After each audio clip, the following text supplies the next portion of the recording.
Okay, welcome to Hoax Tips, episode 2.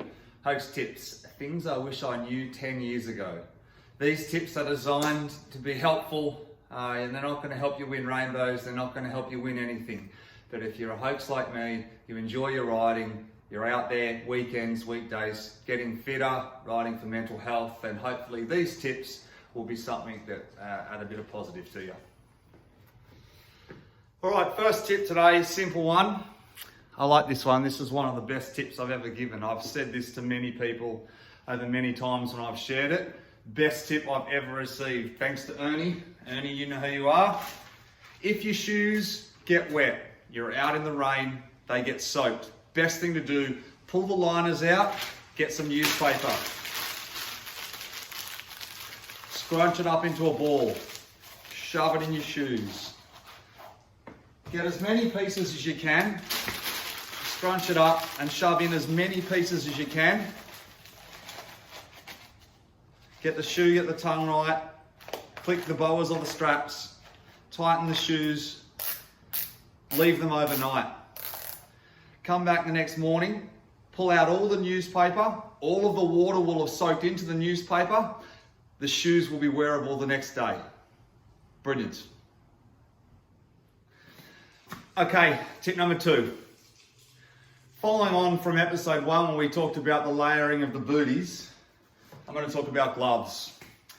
Everybody's got some winter gloves, thick, warm, what you'd think. For those of you who struggle like me, have cold feet and hands, I find that in that sort of 5-degree territory, that's maybe up to 10, these gloves are okay. Once it falls below 5 degrees and gets down to 0, I find a much better option, a much better pairing, is to find some inner gloves. I've got these old Assos inner gloves I've had for years, don't know where I got them from, and some windproof gloves. So I put the liners on, I put the windproof gloves over those liners. Keeps you heaps warmer than plain winter gloves. So if you're struggling, give it a try. It's definitely changed the warmth that I get and how successfully I can ride in winter. Okay, final tip for the day, for episode 2. Another tip for what goes in your bidon.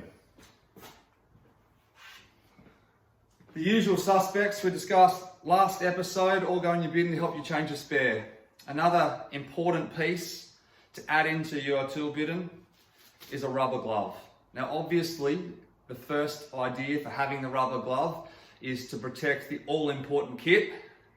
Hopefully I'm not wearing black nicks. If you're wearing black nicks, you might be able to get away with a bit of grease on your hands, but if you're not, you've got nowhere to wipe them, use the rubber glove. But the most important daily use for this rubber glove is to get a bidon. When it rattles, grab the rubber glove, shove it down into the bidon, right next to the pieces that are rattling. Put the lid back on, shove it back in your bike, and you won't get the same rattle. Excellent. Okay, that was the third and final tip for today. I've still got a few up my sleeve, so there will be another episode, in episode 3. If you don't already subscribe, please subscribe. If you don't already follow, please follow. At Southern Hoax on Instagram. You'll have to search Southern Hoax on YouTube. I need some more subscribers before I can rename the channel. And hopefully we'll see you next episode. Thanks for listening.